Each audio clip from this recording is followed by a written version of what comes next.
बात उन दिनों की है जब नेहा ने करीब 8 साल पहले शहर की एक प्रतिष्ठित कॉलोनी में अपना घर खरीदा था। सब पड़ोसी भी बहुत अच्छे थे, तो नेहा का मन जल्दी लग गया था। कॉलोनी की सभी महिलाएं शाम को चेयर डालकर बाहर बैठ जाती थी और एक दूसरे के सुख दुख की बातें करती थी। नेहा भी कभी कभी उनके पास बैठ जाया करती थी।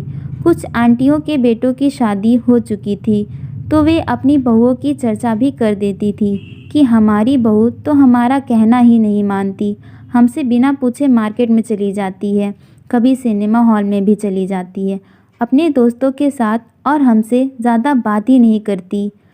अभी तो हमारे हाथ पैर चल रहे हैं, अभी से ये हाल है, तो बुढ़ापे में ऐसी बहुओं से क्या उम्मीद लगाया जाए।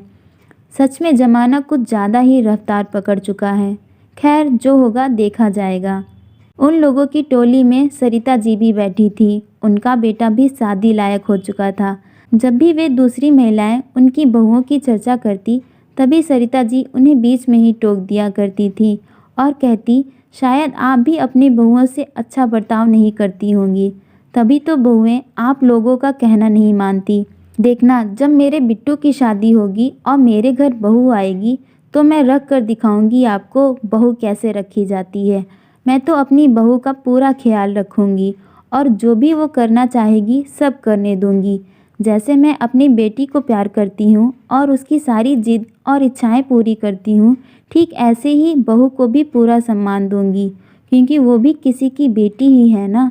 शायद आप लोगों में भी कुछ कमियां होंगी, उनको दूर करें, बहू को टोका टाकी बंद करें, फिर देखना बहू तुम्हें भी पूरा सम्मान देगी, सरिता जी ने कहा।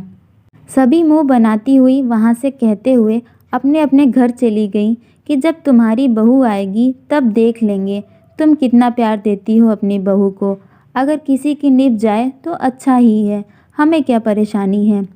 करीब 1 साल बाद सरिता जी की बेटी की शादी हो गई और उनके घर में भी बहू का आगमन हुआ। सरिता जी ने अपने बहू के सम्मान में और स्वागत में कोई भी कमी नहीं छोड़ी। शुरुआत में तो दोनों सास बहू हर जगह साथ ही जाती हुई दिखती, कभी मार्केट जाते हुए, कभी मंदिर जाते हुए, कहीं घूमने जाते हुए, हमेशा साथ ही दिखती। नेहा भी सोचती, सरिता जी सच ही तो कहा करती थी कि मैं बहू को बेटी के जैसे ही रखूंगी। सच में आखिर वही कर दिखाया सरिता जी ने, और महिलाओं को भी सरिता जी से सीख लेनी चाहिए, ताकि पारिवारिक माहौल भी सुखमय रहे और दूसरे लोग भी प्रेरणा ले सके। और अब तो आस पड़ोस की महिलाएं भी कहती, सच में सरिता ने तो अपनी बहू से अच्छा तालमेल बना लिया है। चलो अच्छा है। लेकिन करीब 6 महीने के बाद ही सरिता जी के घर में भी हलचल होने लगी थी। लड़ाइयों की आवाज़ें बाहर तक आने लगी थी।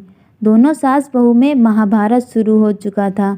एक बार तो इतनी ज़ोर से लड़ाई हुई कि सारे पड़ोसन भी बाहर एकत्रित हो गई और कहने लगी कि सरिता क्या बात हो गई, इतना क्यों लड़ाई कर रही हो अपनी बहू से।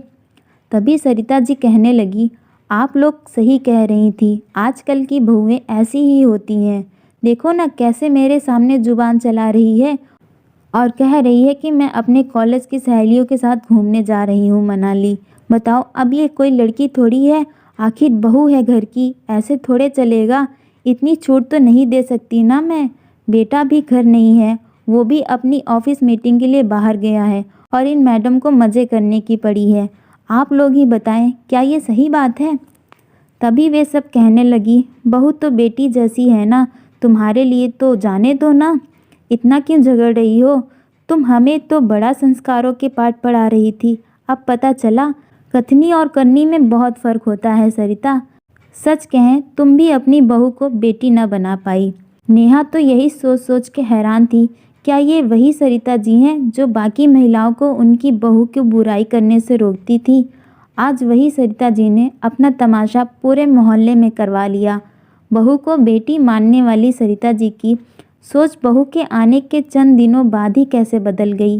काश अगर सरिता जी अपनी उसी सोच को कायम रखती तो इतना बवाल नहीं खड़ा होता, क्योंकि बहू अपनी सहेलियों के साथ घूमने ही तो जाना चाहती थी। इसमें क्या गलत है। अगर उनकी बेटी जाती तो क्या वे मना करती? शायद नहीं ना। काश अगर हर एक बहू को एक बेटी जैसा प्यार मिले तो घर की खुशहाली में 4 चाँद लग जाएं। कहानी कैसे लगी हमें कमेंट ज़रूर करें and like and subscribe my channel. Thank you so much for watching.